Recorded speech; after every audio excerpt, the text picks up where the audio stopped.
You're listening to SM Media, the #1 place for exclusive content.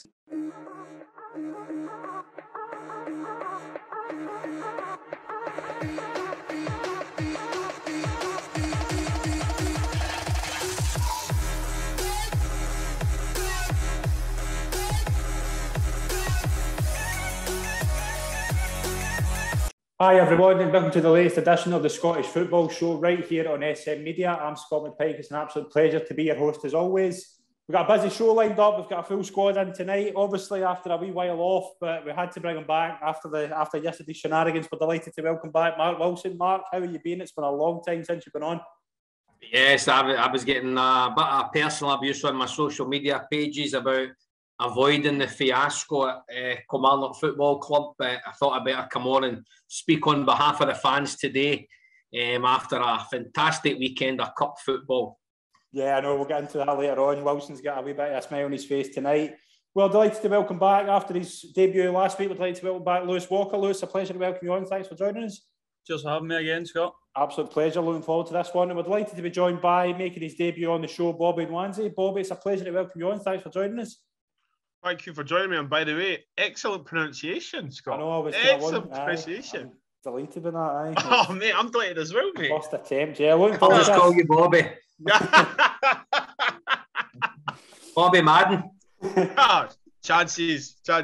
No, listen, thanks for having me on. Pleasure. Absolute pleasure. We're really looking forward to this one. We're going to obviously get into the stories over the weekend. There's a lot to get through, but first of all, Wilson, you might have seen on Saturday night, one of our fellow colleagues, Rory, made his debut in Sports Scene. Rank out of 10, what was your thoughts? No, to be honest, I was only kidding. I was trying to think of something clever to say, but I know he'll be tuning in. No, I actually thought he did very well, to be honest. I find it very difficult to be impartial, whereas a lot more folk take that in their stride. And I thought he did very well. I think he's a very good talker. I mean, we've seen him on the show. He knows his stuff inside out, and after these kind of stints, and I suppose he'll still be doing it on the radio. I think he deserved a wee chance to be on the couch. I know he was disappointed Leanne Crichton wasn't on the couch beside him, but that's for another day.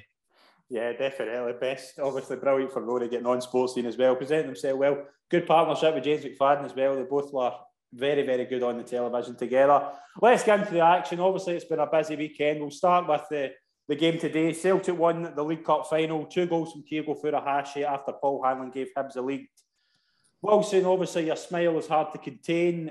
Give us your thoughts on the game and your thoughts on the overall result. I did think the game would be tight. As I say, I've kind of said on this channel and a number of occasions, I think the amount of games the Old Firm are playing at the moment and have been from kind of August with the European stuff is too much. I'm not going to blame that for injuries. However, I know folks or Rangers play the same amount of games. Rangers have a bigger and more in-depth squad and can rotate a wee bit better.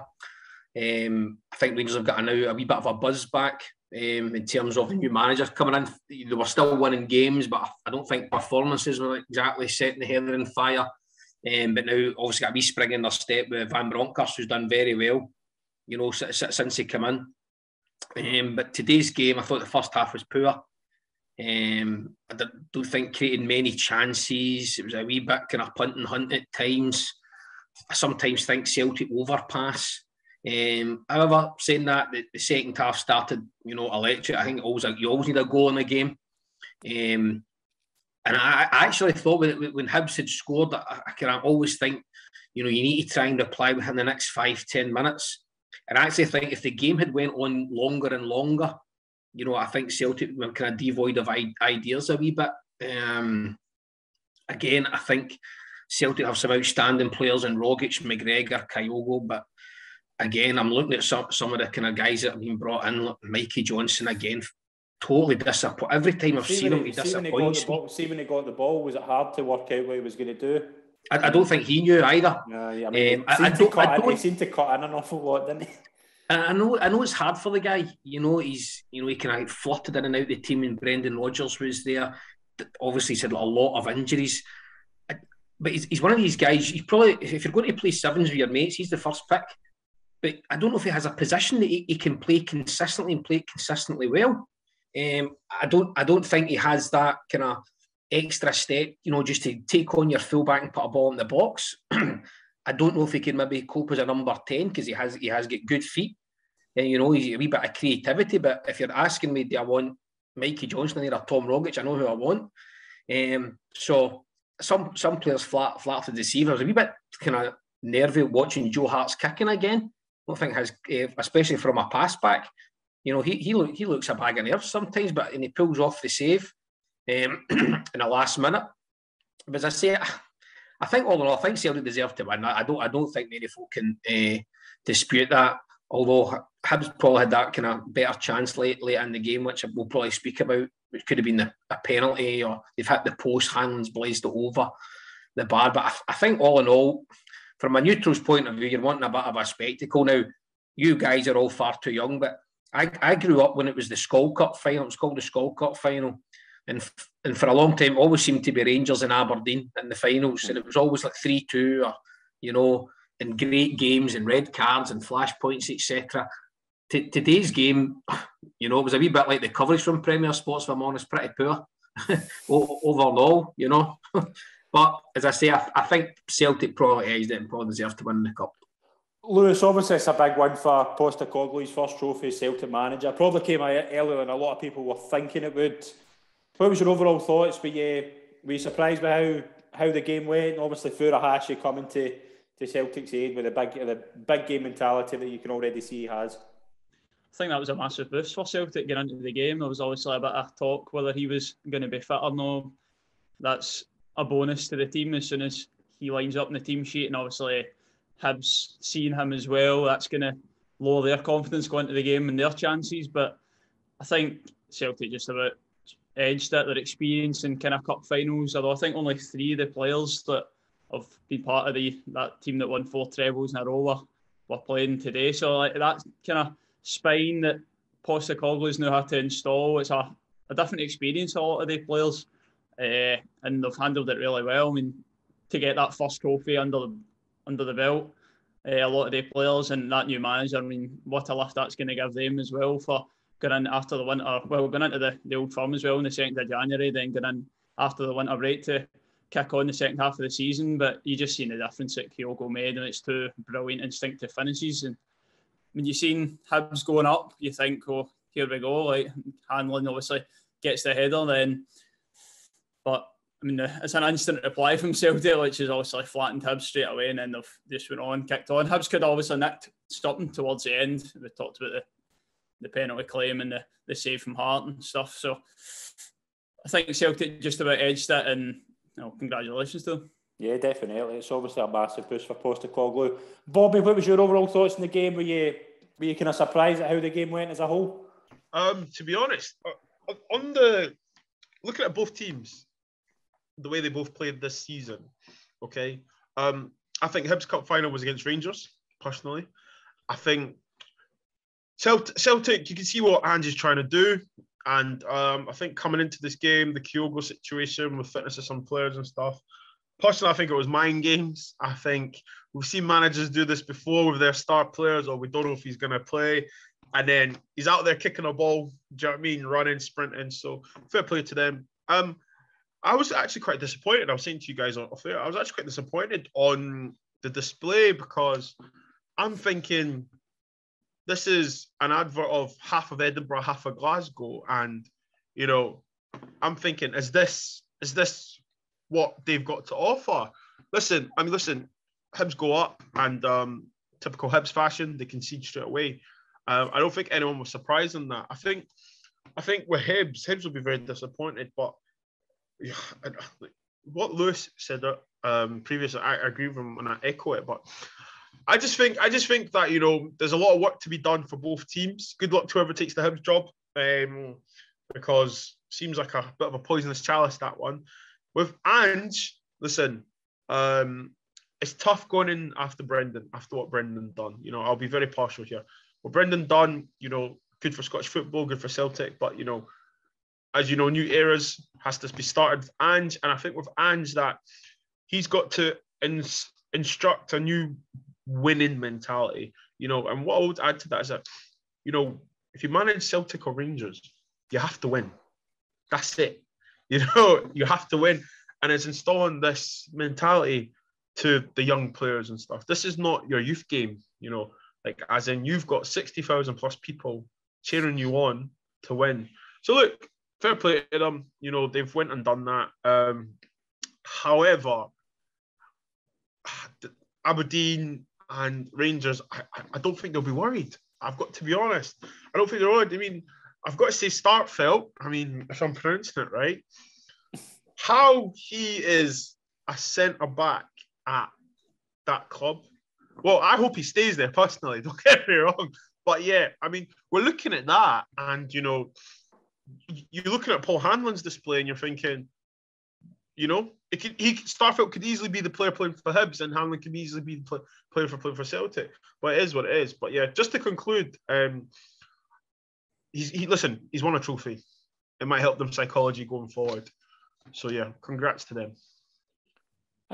Just on, sorry, Scott, just on a point that Bobby was making there, I agree with you to a certain extent about Hibs. Now, I tipped Hibs at the start of the season before we knew what was going on. We never thought for a minute Gerrard away, etc. And I thought Hibs would do well because I'm looking at the Hibs team and I'm thinking, yeah, they're probably at the moment the Rangers players especially are probably all better than their counterparts at Hibs. Let's not beat about the bush. Mm-hmm. But if I'm Celtic or Aberdeen, Dundee United at Hearts, I'm looking at Paul Hanlon. Is he the best of the rest? Possibly. Is Doig the best of the rest in the left back area? Possibly. Nisbet, Boyle, Newell. You've got some really good players. Exactly, young players. I actually thought. Now I think the Rangers game. I think the first half especially. I'm thinking, is this the turning point? Because even before that, Jack Ross was under a bit of pressure. Yeah, I thought this is the turning point. This team's going to click and go and cause some real mess in this league. And then they just fall to pieces again. Now they've got rid of the manager, and I'm thinking, I personally don't know if that's the right thing. Now I would imagine, you know, Sean Maloney's going to come in with his own brand of football, stuff that he's learned over his career, and probably from Martinez at Belgium. And I'm thinking these players are actually capable of competing, you know. And I'm not talking competing for second. I'm talking challenging. But they didn't turn up the day. They didn't turn up possibly even the second half against Rangers, and the league form's abysmal. Well, they went, like you said there, they went and beat Rangers, right? And then they went to Livy and got beat. Mm-hmm.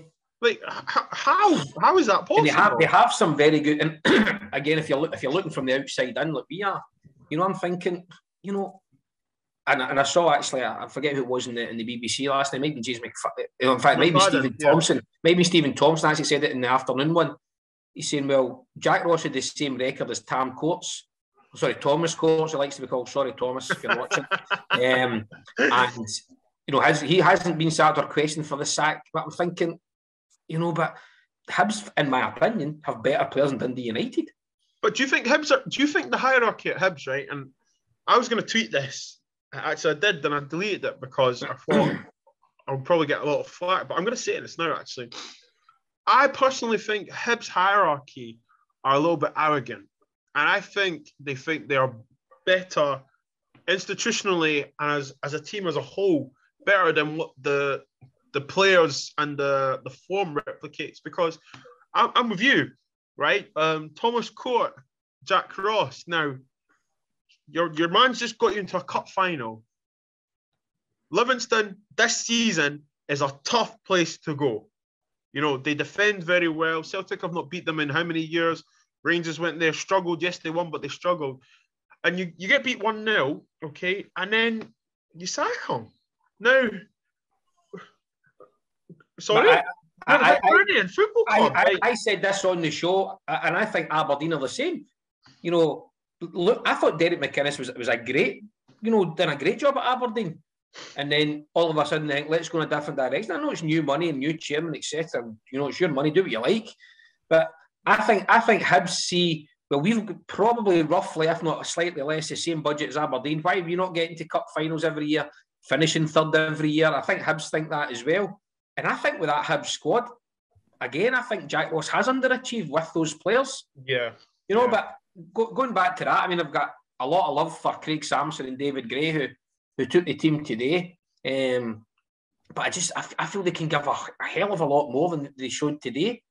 You know, I don't know, maybe the occasion gets them. I don't know, because these guys, you know, aren't used to maybe being in cup finals all the time.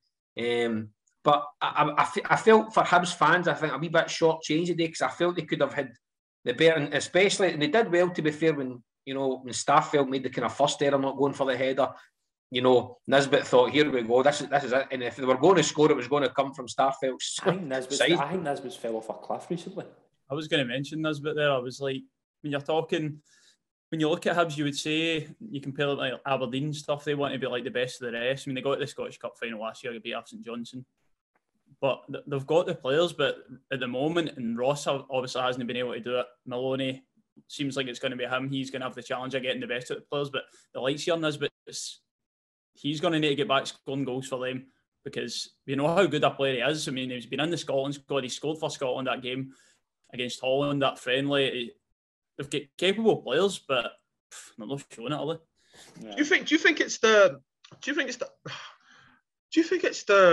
how do I say it right? Let me put a scenario in.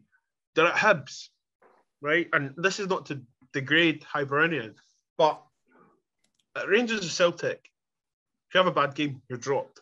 Do you know what I'm trying to say? Do you get what I'm trying to say? Is there anyone, the players that you've beaten, the players that you named, right? Is there anyone knocking on that door to challenge them? Because I feel like today they never turned up. But we're not. What we're saying now, we're not surprised that they've not turned up, right? So why is that accepted? Do you know what I mean? Do you know what I'm trying to say?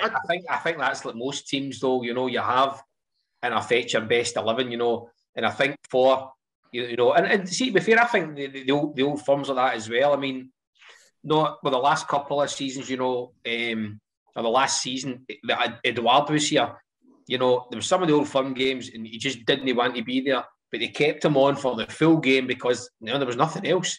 Morales went through a wee stint of that as well. They kept him on for the full game and he wasn't going to score and miss his chances. But I think if you're Hibs and Nisbet's fit, Nisbet plays. If Boyle's fit, Boyle plays. You know, Hamlet's, you know, because they don't have that strength and depth. And as I say, you know, if you'd said to me yesterday, for example, you know, Joe Aribo's not playing, you know, I would have went, oh, Aston Villa must have bid, or Everton must have bid. He's gone, he's away. You know that's because but Rangers, you can argue at home to Dundee United, they can afford to drop him and bring an equal, you know, replacement. I dare say if Jack was fit, you know, Jack and Davis and Arfield and all these guys would rotate because they have that squad. Yeah. But you look at Hibs and you think, right, because imagine he went into a cup final today, Nisbet's not scored in 6 games, Kevin Nisbet's not playing, the Hibs fans would have went bonkers. Yeah, definitely. But we'll send our congratulations to Celtic as well. A massive first trophy for Postcoglou, and obviously the fans, congratulations to them. But we'll move into the league. There was 4 games yesterday. Rangers won, Dundee United 0. Rangers below par, weren't at their best at all, I would say. Lewis, they got the 3 points, so Wilson will say it was conspiracies that got them the 3 points. We'll get into that in a few minutes. Lewis, was a good result for Rangers, but obviously wasn't, performance-wise, it wasn't great at all. Seemed really flat, Rangers, for what I've seen, but credit to Dundee United as well. They hit with a COVID outbreak, they played a lot of young boys. They held their own for large parts of the game. They could have nicked something at the end, that header for the young boy. Watson, was it? Watson, yeah, I think so. It was Watson, yeah. So Rangers, they were really flat. It seemed like dropping their Rebo, as you mentioned there. You think you can maybe afford to do that against Dundee United, but maybe they underestimated them. They had to make the change at half-time, bringing off Lundstrom, but it seemed like Scott Wright really gave them a bit of energy. He changed the game. He had a chance to sell that when he took an extra touch. Probably could have put it away. And then the penalty incident, that can be debated. For me, it was a Stonewall penalty. It can't have your hand out there.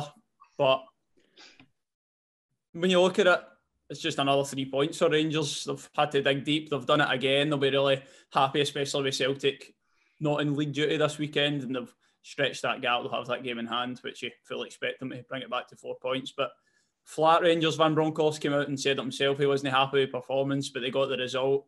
The result's all that matters. For teams at the top of the league, maybe you look back at the end of the season, if Rangers were to go on and win the league, or whatever you say. That's the kind of games that win your leagues, is the scrappy 1-0s at home. So, important victory, we'll call it that. Yeah, definitely. Bobby, it was, as Lewis said, it was scrappy. Rangers weren't at their best. Dundee United, I thought, gave a good account of themselves, considering how depleted their squad was. But another 3 points for Van Bronckhorst. He has started well, hasn't he?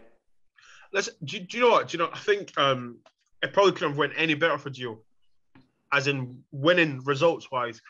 It's the worst performance they've played under Gio. I think it's a funny thing, the Dundee United situation, isn't it? You're telling young boys you're going to Ibrox. Do you know what I mean? It's a free hit, isn't it? I mean, just you're going to Ibrox. You know, it's the biggest game of their career, and they've got lots of energy, adrenaline. I think Rangers, it was just slack. It was just poor. The Aribo obviously raised a few eyebrows because I texted a few boys in the group chat saying, "What's going on here? Has Gerrard tapped him up and that? You know, what's going on?" But look, I mean, like you said earlier, Scott, I mean, we can afford to do that, and it showed. But to be fair, I think this performance has been coming. Rangers have been playing; they haven't been playing champagne football. We've looked a bit rugged.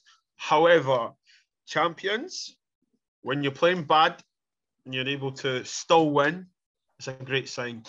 It's a penalty at the end of the day. I mean, you can say, I personally think it's the boys expected the cross to go in front of him, and it's came inside of him, and he's tried to be cute.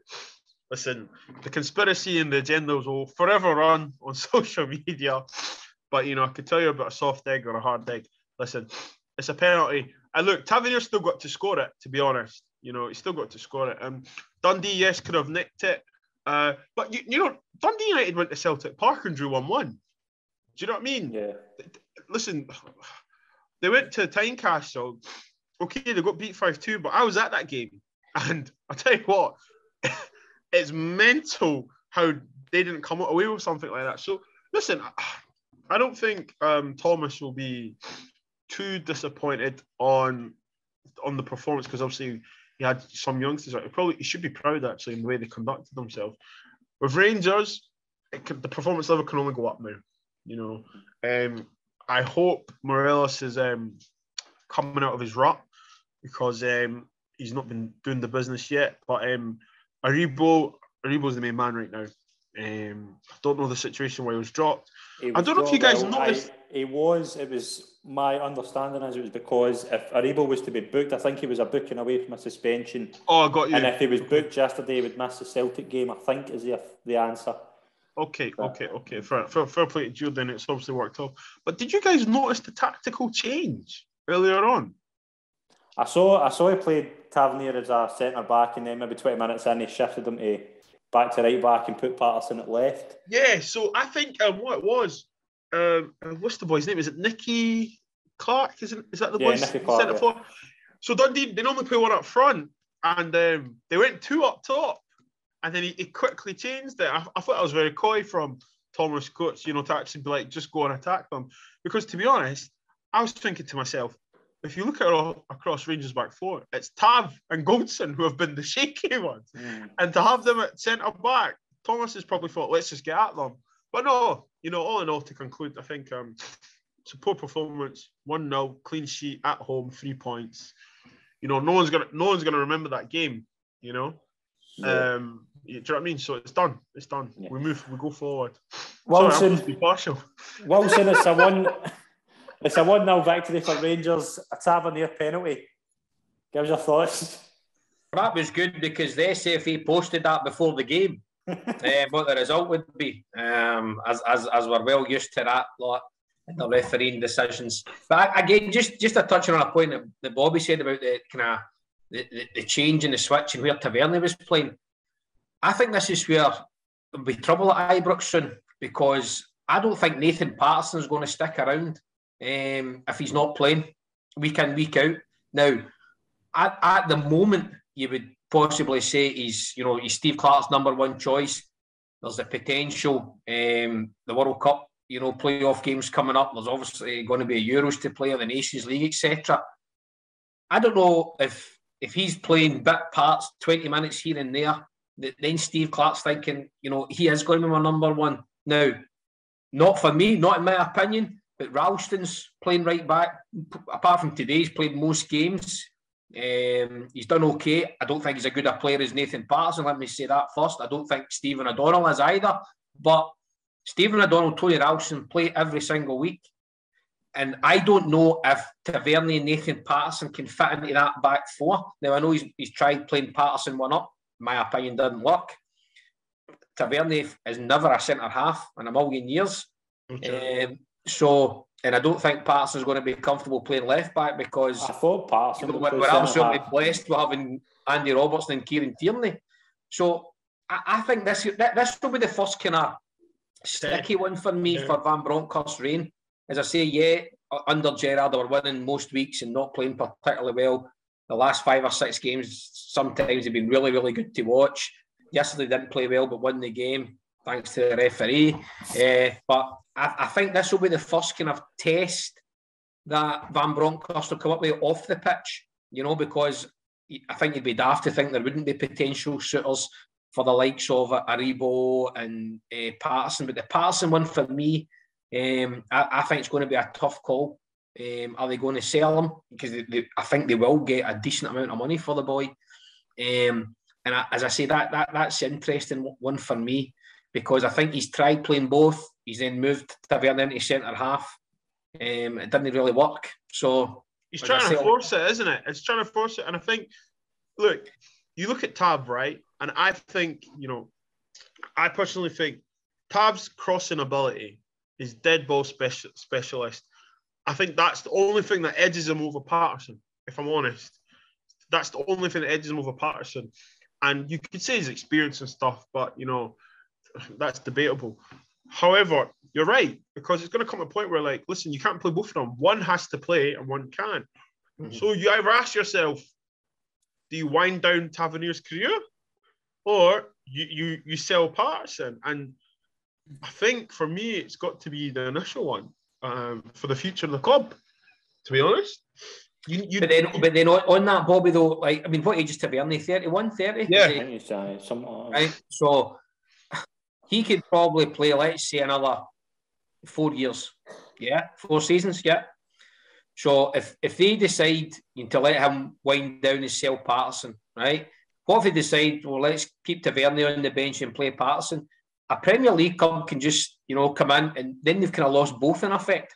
I actually think they should probably cash in on Patterson, if I'm honest. Really? I think, because I think they'll get a good amount of money, and I think they're not really losing him because Tavernier is, he's been quite consistent. He's got the set piece in him. He's got the goals in him. Whereas if you to sell, say we put Tavernier up for sale, I mean, what you getting for him at 30, 31? Yeah. And I think he suits the way Rangers play. He could go to another team, and I don't think he's like an out-and-out kind of right back, an old-fashioned right back. He likes to get forward, which is the way the game's played now. So I possibly think, the Rangers fans won't like me for saying this. They don't like me anyway, but I think they'd be better cashing in on Patterson and giving another, 3-4 years to Tavernier. That's just my opinion, though. It's a tough one. It's a tough one. But then, you don't want to see him. You'll see Patterson excel, and I wouldn't want to see that personally. It's a tough one. It's tough, and But if he excels at Rangers, he's going to get a move anyway. Do you know what though? I think you're right in that, but it's a tough one because footballers now it's a short career, isn't it? And I had an argument on Twitter with a friend of mine, and it was talking about Aribo, right? And she said, Aribo's the boy from London, wants to play in a London club. And then I had to clap back and say, well, listen, he could be a legend at Rangers, or you could be the boy that played for a London club. Now, I think the money, they're always going to get money, right? I just think to myself, sometimes some of these players need to take a step back and be like, look, you're at one of the biggest clubs in Britain. You're always got to compete for medals and trophies.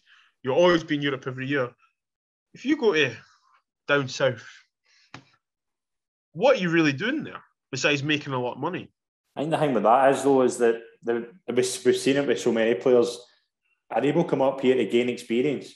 Like, Aribo come up here for a move to the Premier League? Do you know what I mean? Like, I think that's the thing I would say. Lewis, I mean, you can say the same about Edward and Dembele and all these guys. Yeah, exactly. Like, similar. Unfortunately, they're massive clubs, Celtic Rangers, but they are stepping stones. Yeah. You know, and seeing eras gone past, you know, you look at, you know, guys like Alan McCoy, Steve Durant, all these guys, you know, if they were offered, you know, £10,000 a week to play for Rangers or £100,000 a week to West Ham, do you think they'd be playing for Rangers? Absolutely not. The difference then wasn't particularly massive. You know, yes, probably slightly bigger, but as you say, trophies, Europe, Champions League, etc. But see these young guys now, I mean, I don't know how much Joe Aribo's on at Rangers, but I'd imagine if he went south and top of sponsorship deals, you know, all that kind of stuff, he's a millionaire in a year, you know. That's the problem these guys have. I don't even think it would be money-based for Aribo, to be fair, but I mean, if he keeps up these kind of performances, there's going to be teams looking at him in January. He mentioned Villa at the start of the show. Gerrard will be looking at him. Gerrard will know he's the kind of player that he's after. There'll be other teams looking at him. Going back to Patterson as well, do you think maybe he believes how long they hang about? I want to be playing games. You mentioned the Scotland games coming up as well, and then you've got a World Cup in about a year's time. He couldn't go another year playing second fiddle to Tavernier, knowing I've got a World Cup that I want to be going. Well, we might not even be there. Yeah. But if we're to get through the semi-final against Ukraine, potentially a final, and want to get to a World Cup, Nathan Patterson will want to be part of that squad, and he'll be wanting to play games week in, week out. Yeah. Good at Rangers or not is another question. Yeah, definitely. And again, no disrespect to the other fullbacks, but if you beat Ukraine, do you want to see Gareth Bale running at Anthony Ralston, Stephen O'Donnell, or Nathan Patterson? You know, these are things that he needs to think of as well. You know, you don't really want anyone. You're hoping he doesn't play, but as I say, I think for Rangers, I think the best thing to do would be to cash in on Patterson and stick with Tavernier. We'll move into the other three games over the weekend. We'll start first of all at Dens Park. Dundee 0, Hearts 1. Jamie Walker with a late winner for Hearts. Bobby, Robin Nielsen said that Jamie Walker and Aaron McInnes changed the game. It's hard to disagree, isn't it? No, and do you know what? I raised my eyebrow when he said that. Right. Because why have you not been bringing him on then? Listen, this is probably a bit personal. I'm friends with Jamie, right? I grew up with Jamie, and so it maybe pains me a little bit not to see him on the pitch. But, you know, if you know that Jamie's capable of that, why have you not been bringing him on? You know, in times where you could have done with an outlet or a bit of something different. And listen, Jamie, obviously the comments, well, no, I don't know if everyone's heard it, but the rumours are that, you know, apparently he's been told he can go. Yeah. You know, he's been probably, I believe he's been made available to go on loan. And obviously, there's two ways you can go now, isn't it? Jamie could sulk, or he could just put his head down and let the football do his talking. Now, isn't it? Football's a funny game, isn't it? You're away to Dundee, horrible conditions, horrible game. The boy you said that can leave has just basically won you the game. Now, to be honest, he got done a goal because I believe the first goal he scored, there was nothing wrong with that. The referee was a bit premature to blow his whistle. And he did change the game. The substitution did change the game, and, you know, and that's why, you know, Robbie Nielsen is a good coach, you know. I'll get that one in. He is a good guy. I just think that, you know, the comments, I was just like, oh, he should have played them. Personally, I'm happy for Jamie to get a goal. I think the Hearts dominated the game personally. I mean, Dundee huffed and puffed. You know, I don't see anything from them personally. They play Griffiths up top on his own. They don't really play through him. They don't really have the players that can play to his strengths. I don't know what you guys think, but that's just my opinion. But yeah, look, Hearts deservedly so, the winners. And, you know, to be honest, they probably should have had a few more goals on another day. But yes, Jamie's put himself in the shot window. Wilson, we have to talk about it, obviously. We know it's two different things, but Dundee weren't helped during the week with the situations. Obviously, Charlie Adams and Jason Cummins, completely different situations. But when you're trying to stay up, those two kind of misses aren't great, are they? again, but it's a no-win for James McPake. You know, if he's set the kind of rules and standards out, you know, and someone's broken, he has to discipline regardless of the player. The Charlie Adam thing, you know, it's above our heads to really discuss that. But again, that would be the same if it was one of the young apprentices, you know, playing, or a senior player. So if that's the rules and rules are broken, then James McPake's, you know, strong enough to do that. Would the inclusion of Adam and Cummings win them the game? Judging by the highlights that I saw before the fog set, I wouldn't have thought so. Didn't look a particularly classic game. I think Hearts are a decent team. I think they're the kind of better ones of the rest. But again, you know, you're looking, go back to the Jack Ross and Thomas Coates thing. You know, James McPake's record's not great. You know, I know he's probably on a much less budget than the other two, but I think it's been a tough week for him with what's going on at the club. But going by the highlights, Hearts were deserved winners yesterday. Lewis, who's your thoughts on the Hearts win? Deserved the win. As you say, they two changed the game. Well, for what you've seen, you could barely make it out when you look back at the highlights. Just if it's seen the shot, and then Walker comes in, taps it in on the rebound. But no, I think that was the first time he's been brought in 12 games or something, which I was baffled with. You can see Hearts sort of created a wee gap and just best of the rest type thing. Probably not going to go much higher, but seem to be cementing themselves in third. But going back to Dundee, it's no.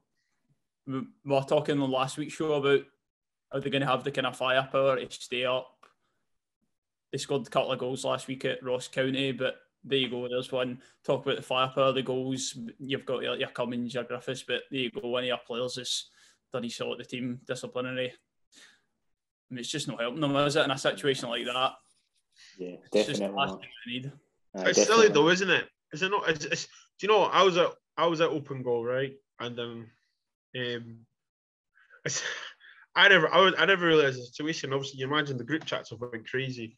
He was told not to go, right? Now, some boy put on Twitter and he says that's a disgrace what they've done to him. And I replied saying, so if your employer tells you not to do something and you go and do it and they punish you, it's a disgrace. Then the guy deleted the tweet because obviously he must have realised how stupid he looked. And for James McPake, he must be like pulling the rest of his hair out because he's thinking, you know, like you said, and you said, like, you know, discipline, the rules are the rules. You know, if they're broken no matter who you are. Could he have done with those players? Yes. But if he doesn't discipline them, what does that say for the rest of the team? And yeah, it's stupid. It's stupid. Listen, I don't know Cummings personally.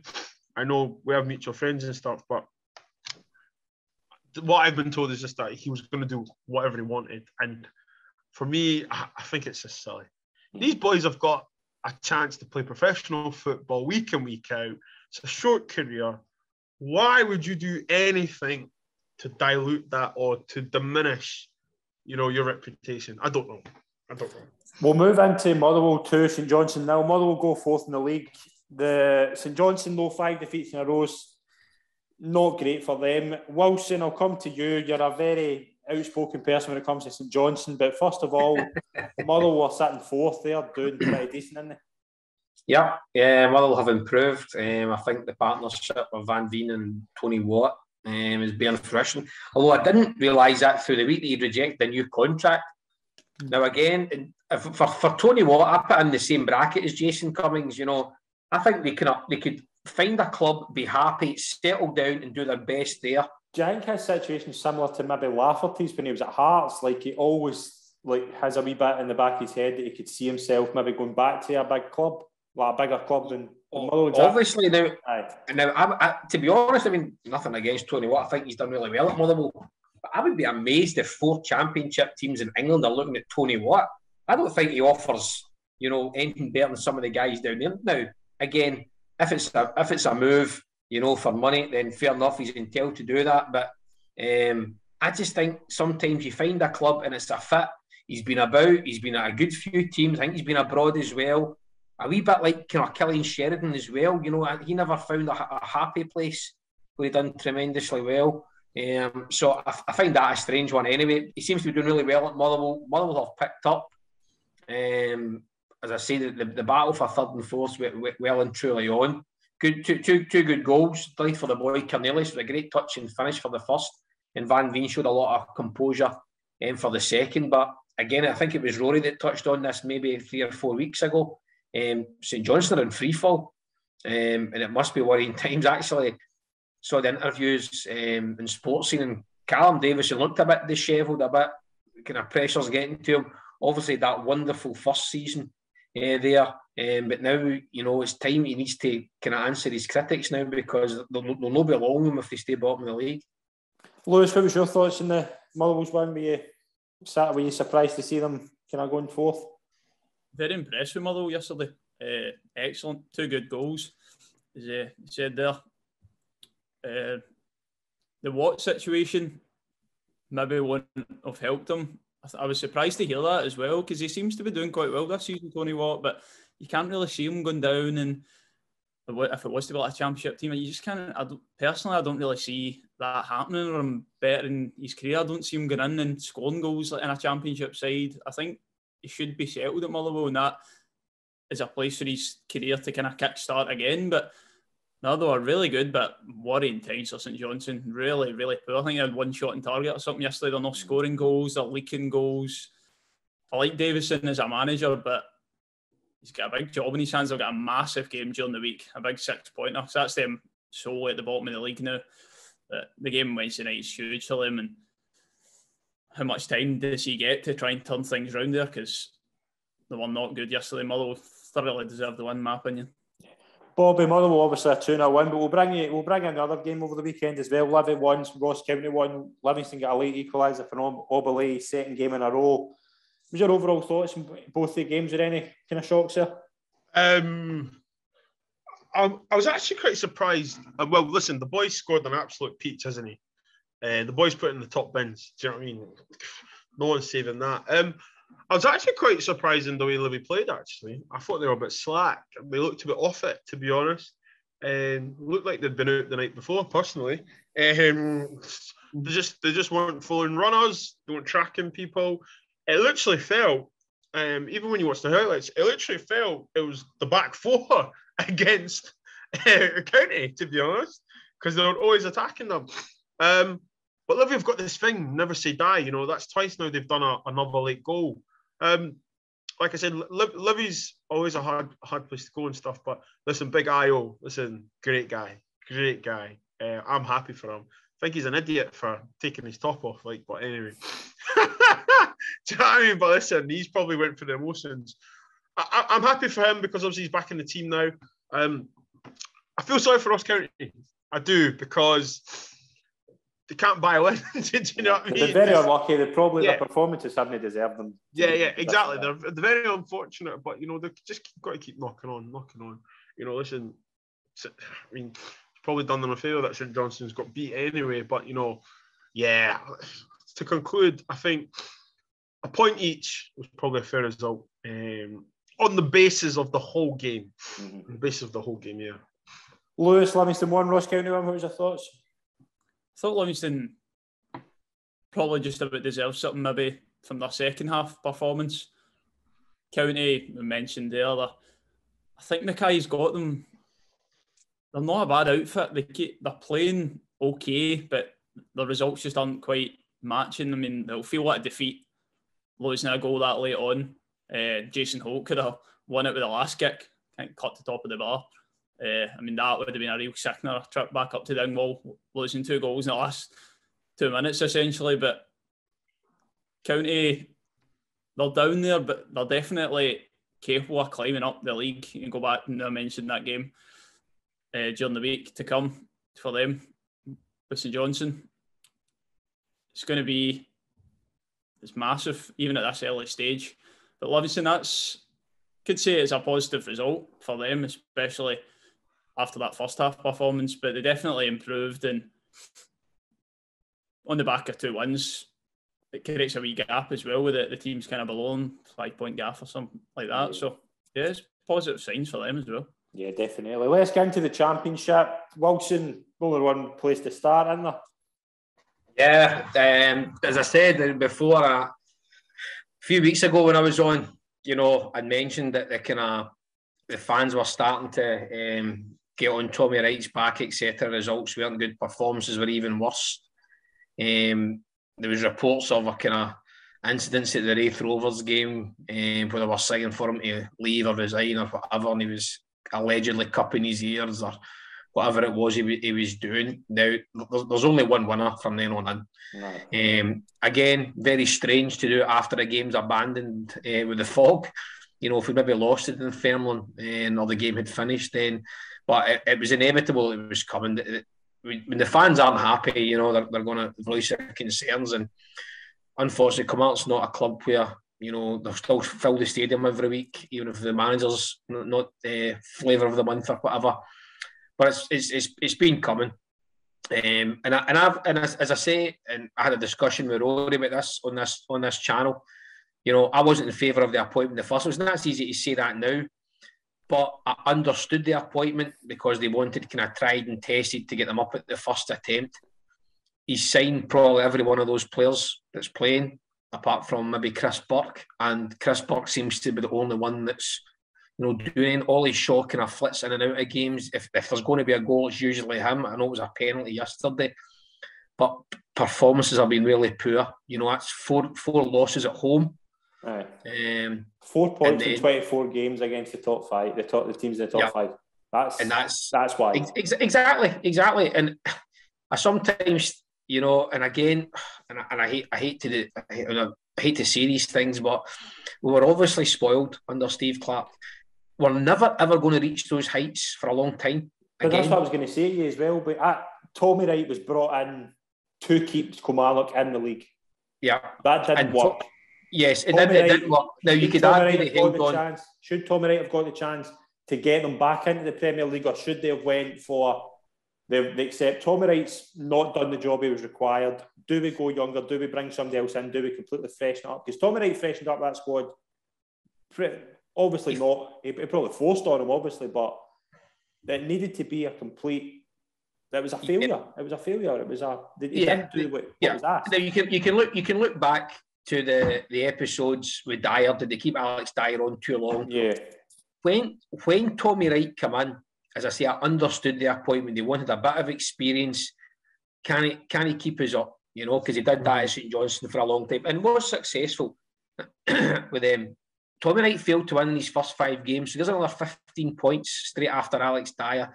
And by that time, you're chasing your tail. Yeah. It's been highlighted a lot. The 2 performances in the playoff game against Dundee, when you are fighting possibly for a club's future, are completely unacceptable. Absolutely unacceptable. So, the players came and went, and he brought in his own players. And I always relate it back to, me being a kid. If you look at that Kilmarnock squad, who's does your kid say, oh, I want his name in the back of my shirt, I want to be 9, I want to be 10. There is no one there apart from maybe the goalkeeper that's possibly escaping any sort of criticism. The signings he's made, yes, I'm quite sure they've been good championship players, and he probably thought, get the kind of better ones in the championship, they'll have his challenge and get his back up, and the experiments failed. I wouldn't say it's failed miserably because they're still in the top kind of 5. I know there's a big gap, from the kind of better teams. And as I said, I think it's more the standard of the football rather than possibly the results. I know the results at home haven't been great, but he's still in the mix. Now, the game up at Inverness, wasn't great. There's an odd goal in it. Odd goal against Wraith Rovers, that type of thing. I don't think there's any outstanding team there, but I think it's the manner of the performances that got on the fans' back. I think it was inevitable once he kind of fell out with the fans. He was going to. I don't like to see anyone sacked from their job, and I'm sure he did his best, but it just didn't seem the right fit. And I said that at the time because I felt, Killie, I think possibly have to accept that they might be in this championship for a few years. Yeah. But can they afford to? With it? That could. Well, you just have to. Yeah. Well, no, you can't afford to as such, but you need to cut your cloth accordingly. No. Now. And I've said before, as I say, I've maybe been at 5 or 6 games because of other commitments on a Saturday. And I've looked at these games and I'm thinking, I think Pep Guardiola struggled to get a tune out these guys. I really do. I think some of them just are not. And as I say, I hate criticising players. I know they don't go out and I'm going to be rubbish today just to wind, the Killie fans up. There just doesn't seem to be any sort of team identity. I don't think any team fears coming to Rugby Park, But again, I think on occasions with Steve Clark, we were absolutely ruined. We were absolutely spoiled, Do you think he's missed a trick? Obviously by going down that down the leagues, right? Do you not think he should have probably cherry-picked the best players in that league? Well, I think that's what he done. You mean, the boy McGinn, who was at St Mirren and Morton, the centre half Murray was the captain of Dunfermline. He's got Zach Hemming from Middlesbrough. Ollie Shaw had been at Hibs and Ross County. I think that's what he's tried to do. Now, again, I'm looking at some of these championship teams and I'm thinking, I look at Partick, for example. The boy Zach Rudden's good. Brian Graham's still scoring goals. And I'm thinking, well, why would they not have taken them instead of this? Scott Robinson, again, works awful hard. He's in and about, but he's kind of subbed on, subbed off. And there's no, as I say, there's no identity to the team. As I say, I was at the Arbroath game recently where, the same boy... as well, to be fair to them. Absolutely, and that's credit to them, but the same guy had 4 headers from corners before he scored in his 5th one. The same guy winning the headed ball. And that things like that haven't been identified. Now, again, that can be an individual's fault, of course. No, you can't, because if you're saying, you can say, listen, there's in-game management, then, there's in-game management. At the end of the day, if a boy's winning 4 heaters, exactly. do you know what I mean? Big on big. Or stop him getting the ball. Get somebody on his toes. Manage the situation. I don't think that was done. So, as I say, I never met Tommy Wright. I don't know Tommy Wright, but I always feel sorry losing his job, especially before Christmas. But the experiment with those players and that appointment didn't work for me.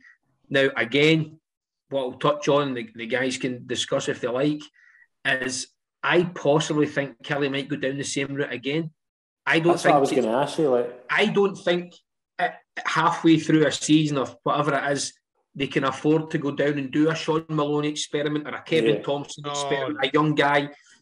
That a young manager needs a pre-season, 6-7 weeks for the guys. This is what I'm trying to do. It might not work the first 4 or 5 games of the season, but you'll eventually get that identity. And then opposition teams spend their weeks saying, right, we need to stop him, and him, because they do this, etc., etc. I think they might go tried and tested again and go all out to team up. But I just don't think the budget, and I don't know if you're going to touch on this, Scott, or not, in terms of names in the frame.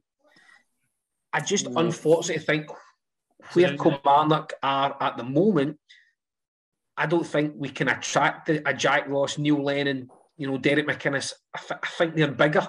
I think they'll get a bigger job in Kilmarnock, unfortunately. Lewis, what's your thoughts on it? Is there any kind of potential early players in the frame? I've got a couple I want to put to Wilson, but I'll give you a wee shot. Is there any particular name standing out to you? I think it's a tricky job to go into. They're not in a bad position. Kilmarnock, massive club in Scotland, of course. Obviously shouldn't be in the Championship, but that's where they find themselves in a bit of a sticky situation at the moment. They're not far off top of the league, kind of top positions in the league type. Who they would go down, I'm not quite sure. I've heard rumours of Jack Ross on Twitter, but I don't know how kind of concrete they are. I've seen things like, was it James Fowler's, maybe his assistant at Sunderland and St Mirren type thing? There's a wee connection there. So obviously he's head of operations at Killie. Would he be able to attract Ross to them? But Wilson said about the budget as well. I don't know if Ross would be willing to step down to that level. But then again, that's another story. Where does Jack Ross go next? But in terms of him, I don't know if McInnes, you've got your Craig Levines and stuff I've seen mentioned. It's a good story for Jack Ross, though, wouldn't it? I think so. I think if he was to go there, he would definitely be capable of bringing Kilmarnock back up. But I don't know if he would be able to set another season in the Championship. That's the issue now. Well, because of the name, I don't know. Now, I always think, it's if Jack Ross comes in, for example, in the next week or so, right, he's got 5 months, and as you say, they're not in a bad position. I think it's more the brand of football. Now, Jack Ross could change that still not get promoted. All these guys in that team that have underperformed, and I know this happens in football an awful lot, they're all on 2-year contracts. That'll be the same boys he's got again, because Killie can't go out and say, right, see, you 10, you're away, and I'm bringing these 10 in. Killie can't afford to do that. So is Jack Ross going to take the gamble where, oh, well, Tommy Wright had half a season, we never get them up, another full season of Championship doesn't get them up? What does it do for Jack Ross's credentials? Because he was quite high stock from St Mirren. Now, I think Sunderland, I don't think anyone will ever do well at Sunderland, to be honest, with the expectation there. Didn't do great there. It wasn't rubbish, didn't do great. And then Hibs, he's obviously, and he's had much better players at Hibs, and he's obviously been sacked from there, whether fairly or unfairly. And that, yes, obviously the link to James Fowler, of course, is there. Do you think that's why he's in the frame? Do you think that's why he's been mentioned, just because of that link? I think anyone that's not in a job's mentioned, you know. But you're saying about Jack Ross, and I know he's only been out of a job a week, but that's a massive gamble if he goes there and doesn't. That's what I'm saying. That's what I'm saying. It's an effect. I would But again, but he thinks, well, if I go in and do what Steve Clark did, I can get a Scotland job, because it wasn't long ago Jack Ross was linked with Celtic. I know. You're right. And look at things now. So again, you don't know. I think, as I say, if we had a budget, if there was some money there, my choice is, again, I would maybe like to go around. I think Killie need to start getting someone that the fans are going to engage with. You know, and I always go on about Gary Holt. I love Gary Holt. Loved him as a player. Love him as a guy. He's a lovely guy. He did well at the clubs he's been at. Buys him time if he takes it. Buys him time. I think that would buy Gary time. Now, I hope Gary doesn't take offence that he's. I'm shouting his name again, and I'm not saying that's my number one pick, but I think the club need to engage with the fans now. And I'm not saying all the fans want Gary Holt. I just think there needs to be some sort of happy medium where, you know, because let's be honest, see if Jack Ross comes in and loses his first 4 games, the fans will be on his back as well. 100%. A few names I've heard, and I don't know if they're concrete or not, but these are the names. John Robertson. Well, it was a strange way. I know it was obviously a family issue. He left Inverness, but I think he lives up that way as well now. Yeah, he does. Yeah, no, I don't see that. I can't see. What a player, by the way, he was in his day. What a player! He done all right, eh? He done all right. I've said this name to you before. The next one I'm going to bring up, and I said this to you when Alex Dyer left. Jim McIntyre. I think Jim's been out the game now. Now, Jim was a fantastic player at Kilmarnock, a right good striker for Kilmarnock. And again, I think that pulls a wee bit, you know, but I think he didn't do great at Dundee after he got the bullet from Ross County. Football's progressed a lot since he's not been in the game now for, you know, again, that with the greatest respect, that's a cheaper option, I think. But that's maybe where Killie are, you know. I mean, I would love to see, you know, these guys for 97 that brought so much success. Absolutely. I would love Jim McIntyre to get the job, come in and do well. But as Bobby says, I think we've progressed on. The football's progressed on. I don't know, is he? I know he's a PT now. You know, he's a personal trainer now. So again, we'd love to see someone like that back. I'll have them fit. Aye. There's three ways Kilmarnock can go here. They can go for the tried and tested. The guys you say, like obviously what Tommy Wright was at the time. Tommy Wright's a certain type of manager. You're bringing Tommy Wright to secure something. You're not bringing Tommy Wright in for a long-term project. You could go the kind of Jack Ross route, Neil Lennon, Derek McInnes, bring in a big name, and hopefully that gives the crowd a lift.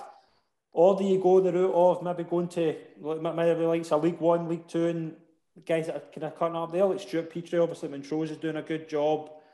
You've got a few guys, Ian Murray as well at Airdrie. There's a couple of guys in League Two, Rutkiewicz, who we spoke about, who's just left Stirling. There's a couple of guys there who could potentially do that, but are they going to take that gamble at this point in time? I think it depends on the budget, doesn't it? I'd like to think it depends on what they can afford and what is realistic. Because, say Jack Ross goes in there now, he does a few training sessions, he's going to think, right, I need this, I need that, blah, blah, blah, and stuff. But this is not Hibs, this is not Sunderland. Do you know what I mean? It's not like you said, Wilson, 2-year contracts. Do you know what I mean? Some of these boys are going to be about. And to be fair, from a player's point of view, when you're on the last year of your contract, unless you're getting paid to leave, You've got to be around. Yeah, sitting in. Yeah. Do you know what I mean? It's Lucasades or Powerades. Do you know what I mean? You're chilling. So I think it depends on the budget. And also, I mean, how bad do they want to get back up? That is the question. Oh, I think it's obviously it's vital for all teams. Let's not beat about the bush. Yeah. But I think there's a massive amount of expectation. Now, I think even, the Killie fans thought, we wouldn't get as much money to sign the current squad that's in. I don't think we'd get as many as 10, 11, 12 players, whatever it is that Tommy Wright brought in. But we did get a lot of guys off the wage bill, at the end of the season. Dicker was away, Power was away, Kelty was away. It's only really Chris Buck there from the kind of successful era that we had. And as I say, and just as you said, there's 3 ways Killie can go. I think there's kind of 3 tiers here. As I say, I think the Jack Ross, Neil Lennon, I just think that they are slightly just a level above where Kilmarnock are just now. But again, they might want to get back into the game, great. And then I think the likes of guys that you mentioned there, Rukovic, these guys, Ian Murray, I'm not saying you're going to pay compensation for them as well, so is there that? Yeah, but as I say, I don't think that would enamour the Killie fans, if I'm honest. Aye, that's where I think there needs to be some sort of, and that's why, you're talking about Gary Holt and Jim McIntyre, these guys. I think that's kind of buys you a wee bit of time and appease, and then you maybe get the next 4 or 5 months. Let's just see what he does. Give him the pre-season, but then you could be the same situation next Christmas as well. Well, you will. Jim McIntyre signed 6 players and we're 4th in the league. And what you've got to look at as well is there's no big team no big team, you know what I mean? But the Championship over the last few years has been a Hibs, a Hearts, a Dundee United, a Rangers, whatever it is. I think any one of these teams could go up. How good would it be to see Arbroath up in the Premiership? Imagine it would be an unbelievable story, and Dick Cam would get certain plaudits. But as I say, and you're looking at who's coming down, a St Johnstone, a Livingston, a Ross County, a Dundee, but big teams again. So getting into the league, it's harder again the following year. So this is and it's been on social media. You've probably read the Killie fans pages and whatnot, but this is a big appointment, not just in terms of a name or whatever. This is they need to get it right, because what's that? 4 managers since Steve Clark left. This will be the 4th man forever. So wow, yeah. And there've been different types of managers as well, haven't they? They've been like Angelo Alessio was obviously the big story, like Italian manager, things like that. Alex Dyer was a surprise at the time, and now you're into Tommy Wright. It's 3 different types of managers. Like, it's probably going to be the same again. It has to be. And that again, and as I say, it causes a lot of debate amongst Killie fans. Under Alessio, we were 5th in the league and they sacked him. But was that one result just enough for the fans? That one bad result in Europe? It's not. I think these nails in the coffin straight after that result. But even when he was sacked, we were 5th in the Premier League. Now we're 5th in the Championship. Now I'm not saying I think that was more a player power to get rid of him. As I say, I saw it a few times. And just simple times. Out. We could pass Rugby Park. The team would be training. Alex Dyer was one hell of a coach. His coaching, his sessions were absolutely fantastic, and I'm just walking by, having a wee look in, watch for 10-15 minutes, brilliant. When he got the job, I think he even said he probably wasn't ready, and it didn't work particularly well. And then Tommy Wright was brought in to do a job which he didn't get to see through, but unfortunately, I think the right decision was probably made. So it will be interesting. It will be interesting. But again, I don't think they'll go down the route. I mean, you're looking at it just now. Chris Buck's the senior player. Is Chris Buck going to take? James Fowler's obviously had experience in managing and coaching. Is he going to take the team on a interim basis? I have a weird feeling it could be like a Fowler. Like Fowler could just become manager. I've just got this feeling I just don't know why. Well, I think I've seen it a few times. Kind of what do you call it? Your hashtag thing at the end. And it's 50% of the problem gone. Now, I'm assuming the fans think the other 50% of the problem is James Fowler. Aye. Because the chief executive makes these decisions. So big job for him. Big job for him as well, for James. We'll quickly wrap up what's been happening around the Championship, League 1 and League 2. Arbroath are top, obviously, with a 2-1 win over Morton. Massive for them. Hamilton beat Inverness 2-1, so that obviously buys It keeps that top 5 kind of open a wee bit. Partick Thistle with a late winner against Wraith. League 1, Cove are top, a 3-0 win at home to Alloa. League 2, Kelty are flying, a 4-0 win away to Stranraer, and Forfar go 6 points clear in second. Lewis, I'll come to you quickly before we move on to what's coming up. Is there any stories in the kind of lower leagues that caught your eye? I think just one we touched on, just a bit of Arbroath. I mean, when you look at League 1 and League 2, it seems like you're talking about the same teams all the time, how well they're doing. Your Coves, your Kelties, it seems like a matter of time before they kind of kick on and go on and win the leagues. But Arbroath, only the halfway stage at the moment, but what a story that would be, of course. Part-time club, being in the top flight. I mean, who wouldn't want to see that? Long way to go. And how hard the championship is. I mean, just speaking about Kilmarnock for a period of time there, they could get the right appointment. They could go on a run. It could be them who are top of the league come 3-4 months' time. But at the moment, it's just to talk of the lower leagues, definitely Arbroath. I mean, it would be some story, but it's so premature at the moment. But they're flying. Bobby, what about yourself? Is there any stories catching your eye in the lower leagues? I think, obviously, you can't help not. The Arbroath is it's unheard of, isn't it? The boys. I know some of them are just enjoying the ride, but football's a funny game, and that league, anyone can beat anyone. But look, fair play to them. I think we need to touch on Kelty. Still undefeated. Only team in the SPFL. Yeah. Do you know what I mean? The only team in the SPFL and senior football to be undefeated, and that's incredible. That's incredible. And obviously the manager, Tomo, it seems like he's got something good going down there. To be honest, look, Forfar. I think Forfar will try and give them a good run, but I can't see it. I can't see it personally. But no, yeah, I think those are the two teams. Not to be disrespectful to all the other clubs, but listen, Arbroath and Kelty are going to take the plaudits. Yeah, definitely.